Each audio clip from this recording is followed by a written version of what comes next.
പരശുരാമനാൽ സ്ഥാപിതമായ 64 ഗ്രാമങ്ങളിൽ പ്രസിദ്ധി നേടിയ പെരുവനം ഗ്രാമത്തിലുള്ള ചിരപുരാതനമായ ക്ഷേത്രമാണ് തിരുത്തൂർ ശ്രീ മഹാദേവ ക്ഷേത്രം. ഇവിടെ സമചതുരത്തിലുള്ള ശ്രീകോവിലിൽ പടിഞ്ഞാറോട്ട് ദർശനമായി തൻ്റെ ഭക്തർക്ക് സർവൈശ്വര്യങ്ങളും നൽകിക്കൊണ്ട് ശ്രീ മഹാദേവൻ കുടികൊള്ളുന്നു. ചുറ്റും പാടശേഖരങ്ങൾ സമ്പന്നമായിരുന്ന പ്രദേശമായിരുന്നു ക്ഷേത്രം നിലകൊള്ളുന്ന ഈ സ്ഥലം. ഇവിടം തുരുത്തുപോലെ ആയിരുന്നു. തുരുത്തിലെ ഊര് എന്ന് ലോപിച്ചാണ് തിരുത്തൂർ എന്നായത്. തൃശ്ശൂർ ജില്ലയിലെ പേരുകേട്ട മാളിയിക്കൽ കർത്താക്കന്മാരുടെ ഉടമസ്ഥതയിലുള്ള ക്ഷേത്രങ്ങളിൽ പ്രധാന ക്ഷേത്രമാണ് തിരുത്തൂർ ശ്രീ മഹാദേവ ക്ഷേത്രം. ഇവരുടെ കുടുംബത്തിലെ ഒരു മുതിർന്ന കാരണവർ വിഷവൈദ്യം പഠിക്കുകയും ആ സമയത്ത് ശ്രീ സുബ്രഹ്മണ്യസ്വാമിയെ ഉപാസിക്കണം എന്ന് പറയുകയും ഉണ്ടായി. ആ കാലഘട്ടത്തിലാണ് സുബ്രഹ്മണ്യസ്വാമിയുടെ പ്രതിഷ്ഠ നടത്തുകയും ഉപാസിക്കുകയും ചെയ്തു എന്നാണ് ഐതിഹ്യം. എത്ര കൊടിയ വിഷം തീണ്ടിയാലും സുബ്രഹ്മണ്യസ്വാമിയുടെ തീർത്ഥവും പ്രസാദവും സേവിക്കുകയും അഭിഷേകം നടത്തുകയും ചെയ്താൽ ആ രോഗി രക്ഷപ്പെടും എന്നാണ് വിശ്വസിക്കുന്നത്.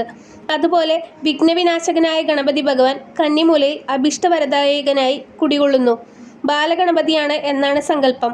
ശ്രീ മഹാദേവന്റെ ശ്രീകോവിലിന് കിഴക്കോട്ട് അഭിമുഖമായി ശ്രീ പാർവതി ദേവിയും ചുറ്റമ്പലത്തിന് പുറത്ത് കന്നിമൂലയിലായി ശാസ്താവും ഈശാനകോണിൽ സർപ്പക്കാവും ബ്രഹ്മരക്ഷസും കുടികൊള്ളുന്നു. ഒരു കൈയിൽ അമൃതകലശവും മറുകൈയിൽ വരമുദ്രയോടും കൂടിയ രൂപത്തിലാണ് ശാസ്താവിൻ്റെ പ്രതിഷ്ഠ. വാൽക്കണ്ണാടി രൂപമാണ് ദേവി പ്രതിഷ്ഠ. മഹാദേവന്റെ ശ്രീകോവിൽ സമചതുരത്തിലാണെങ്കിൽ സുബ്രഹ്മണ്യന്റെ ശ്രീകോവിൽ വൃത്താകൃതിയിലുള്ളതാണ് എന്നതാണ് മറ്റൊരു പ്രത്യേകത. അഞ്ചേരിയിൽ നിന്ന് ചീയാരം പോകുന്ന ഭാഗത്താണ് തിരുത്തൂർ ശ്രീ മഹാദേവ ക്ഷേത്രം നിലകൊള്ളുന്നത്.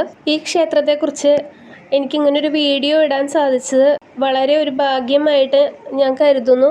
ഞാനൊരു വീഡിയോ എടുക്കുന്നുണ്ടെന്ന് പറഞ്ഞപ്പോൾ തന്നെ വീഡിയോ എടുക്കൂ, ഇവിടുത്തെ മഹാദേവനെയും സുബ്രഹ്മണ്യനെയും പറ്റിയിട്ട് എല്ലാവരും അറിയണം എന്ന് പറഞ്ഞ അവിടുത്തെ ഭാരവാഹികൾക്ക് എത്ര നന്ദി പറഞ്ഞാലും തീരില്ല. എല്ലാവരെയും മഹാദേവൻ അനുഗ്രഹിക്കട്ടെ. Thank you.